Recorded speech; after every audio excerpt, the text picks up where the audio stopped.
समुद्र, ये शब्द सुनते ही आपके दिमाग में पानी का एक बड़ा क्षेत्र याद आ जाता होगा और कई लोगों को तो समुद्र की तेज लहरों से डर भी लगता होगा। मगर आपसे कहा जाए कि एक ऐसा देश है जिसने समुद्र तक को ही बांध दिया था, तो क्या आपको यकीन होगा? लेकिन हम आज सच में बताएंगे एक ऐसे देश के बारे में जिसने लाखों करोड़ों खर्च करके समुद्र की तेज लहरों और सुनामी जैसी आपदा से बचने के लिए उसे ऊंची ऊंची दीवारों में कैद कर दिया था। तो दोस्तों, ये देश है जापान, जो टेक्नोलॉजी के मामले में हमेशा नए नए आविष्कार करता रहता है। लेकिन क्या आपको पता है, जापान जैसे देश के लिए भूकंप आना कोई नई या अनोखी बात नहीं है, बल्कि आपको जानकर हैरानी होगी कि वहाँ के लोगों को भूकंप के आने पर तुरंत क्या करना चाहिए। इसकी बकायदा ट्रेनिंग दी जाती है, क्योंकि जापान में लगभग हर रोज भूकंप आना एक आम सी बात है। इसलिए जापान की सरकार कई तरह के मॉक ड्रिल चलाती है, जिससे लोगों को भूकंप के आने पर हालात से तुरंत कैसे निपटना चाहिए इसकी जानकारी बनी रहे। इसी तरह जापान में सुनामी आने का खतरा भी हमेशा बना रहता है, जिससे बचने के लिए जापान ने सी वॉल बनाकर समुद्र को बांध लिया। अब क्या ये सी वॉल सुनामी से जापान को बचा पाएगी? इस सवाल को जानने से पहले दोस्तों, आपको जापान में भूकंप और आपदा के कारण को समझना पड़ेगा। दोस्तों, बात करते हैं जापान में इतने भूकंप और नेचुरल डिजास्टर्स क्यों आते हैं। इसकी एक साधारण सी वजह है जापान की भौगोलिक स्थिति। दोस्तों, पृथ्वी की टेक्टोनिक प्लेट्स की सीमा बनाने वाली रिंग ऑफ फायर पर जापान देश स्थित है। इसके अलावा टेक्टोनिक प्लेट्स में होने वाली हलचल के कारण हर समय जापान में भूकंप का खतरा बना रहता है। दोस्तों, लोगों का कहना है कि साल में जितने दिन भी नहीं होते, उससे कहीं ज्यादा तो जापान में भूकंप आते हैं। एक रिपोर्ट के मुताबिक एक साल में जापान में लगभग 1500 से भी ज्यादा बार भूकंप आते हैं। इसके अलावा जापान में दोस्तों 70% पहाड़ी क्षेत्र है और बाकी का बचा 30% कोस्टल एरिया में है। यही कारण है जापान में बाढ़ और भूकंप के खतरे लगातार बने रहते हैं। दोस्तों, जापान में न जाने कितनी बार सुनामी आई और जापान को कितना नुकसान पहुंचा कर गई, लेकिन फिर भी जापान अपनी अर्थव्यवस्था को संभाले खड़ा है। दोस्तों, इतिहास में ऐसी बहुत सी घटनाएं जब जापान को सुनामी से अच्छा खासा नुकसान हुआ है।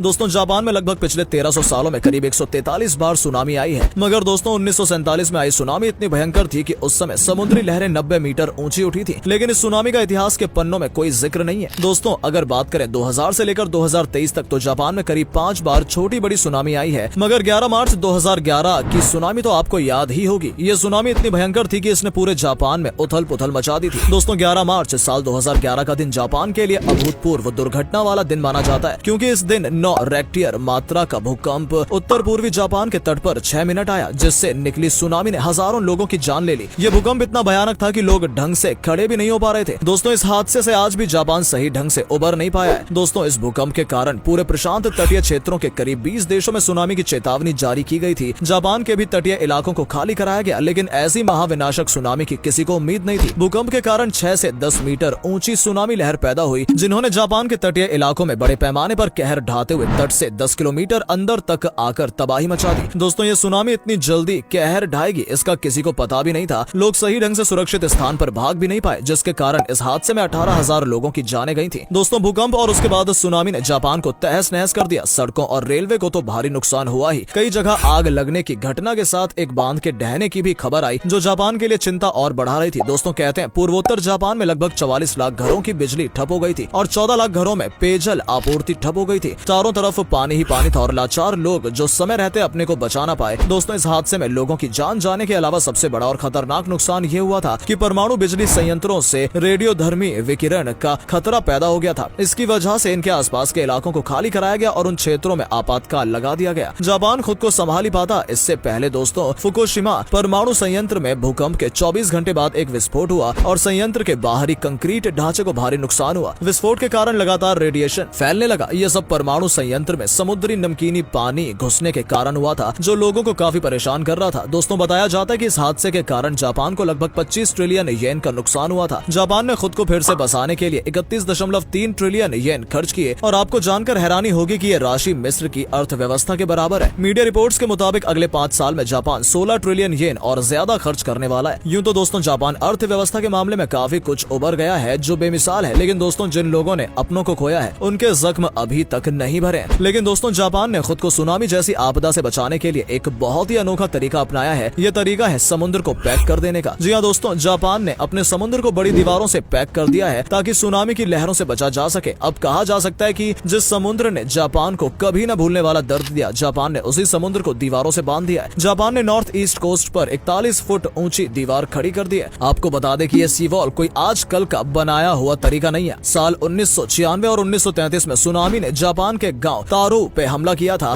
इस वक्त जापान ने यह सी वॉल बनाने का सोचा और उसके बाद यह गांव जापान में कोस्टल डिफेंस सिस्टम की एक बेहतरीन पहचान बन गया। इस गांव के बाद ही जापान में कई खतरनाक कोस्टल क्षेत्र क्षेत्र में सी वॉल बनाई गई। दोस्तों ये सी वॉल 8 मीटर ऊंची थी, लेकिन 2011 की सुनामी इससे और ज्यादा बड़ी थी, जिसके कारण जापान को अच्छा खासा नुकसान हुआ। साल 2015 की एक रिपोर्ट के मुताबिक 2011 में आई इस सुनामी के कारण 1,21,000 के लगभग इमारतें नष्ट हो गई थी, जबकि 2,81,000 के आसपास इमारतें आधी गिर गईं और इसके अलावा 7 लाख इमारतों को आंशिक रूप से नुकसान पहुंचा था। इसके बाद जापान को समझ आ गया ये सी वॉल जापान को सुनामी जैसी आपदा से पूरी तरीके से सुरक्षित नहीं रख सकती, इसलिए जापान ने इन सी वॉल की ऊंचाई और लंबाई को बढ़ाया, जिसके लिए जापान ने $1200 करोड़ का खर्चा किया। दोस्तों इन दीवारों को करीब 15 मीटर ऊंचा कर दिया गया और कई तरह के परीक्षण भी किए गए, जिनमें वाइब्रेटर से सुनामी जैसी लहरें पैदा करके दीवारों की मजबूती जानने जैसे कदम शामिल थे। इसके अलावा इन दीवारों को कर्व शेप में बनाया गया ताकि समुद्र की लहरें इनसे टकराकर अपनी गति खो दें और वापस समुद्र में जाकर अगली लहर को भी प्रभावित करें। दोस्तों विशेषज्ञों का मानना है कि अगर भविष्य में कभी ऐसी तबाही आती है तो ये दीवार लहरों को रोकने में सक्षम है और विशेषज्ञों के मुताबिक दीवार शहर में पानी घुसने से रोकेगी ताकि लोगों को वहां से सुरक्षित निकलने का वक्त मिल जाए। लेकिन अब ये दीवारें सच में सुनामी जैसी आपदा को कितना रोक पाएंगी, इसके बारे में कुछ भी कहना एक मुश्किल काम है। इसके अलावा वहाँ के कई लोकल लोगों को दीवारों से परेशानी भी है। एक रिपोर्ट के मुताबिक वहाँ के लोगों का मानना है कि इन दीवारों से उन्हें लगता है कि वो कहीं कैद हो और उनकी आजादी चली गई हो। इसके अलावा जापान सरकार भी शायद ये मानती है कि ये सी वॉल जापान को सुनामी से पूरी सुरक्षित नहीं कर सकती है। आज की वीडियो में इतना ही। दोस्तों आप कमेंट करके जरूर बताएं क्या जापान का ये तरीका सच में एक अच्छा कदम है या गलत। धन्यवाद।